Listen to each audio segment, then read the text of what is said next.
how to allow people to save your videos on TikTok. Hey everyone, welcome back to the channel. If you are new here, don't forget to hit the subscribe button and turn on the notification bell to not miss any updates. Today, I'll guide you on how you can allow people to save your videos on TikTok app. Let's dive right in. Open up your TikTok and then go to your profile icon on the bottom right corner of the screen, and then access the settings by tapping the three-line menu in the top right corner.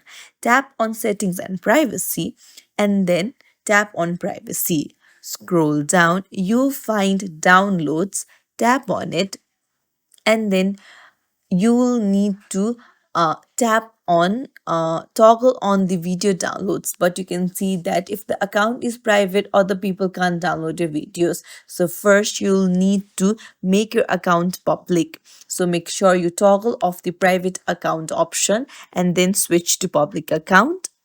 Now, once you've done that, scroll down and then you can see that the video downloads have been toggled on. And once enabled, viewers can download your public videos, but you can disable this feature anytime if you change your mind. It's as simple as that. If you found this tutorial helpful, don't forget to like and subscribe to our channel for more tips and tricks. Thank you for watching.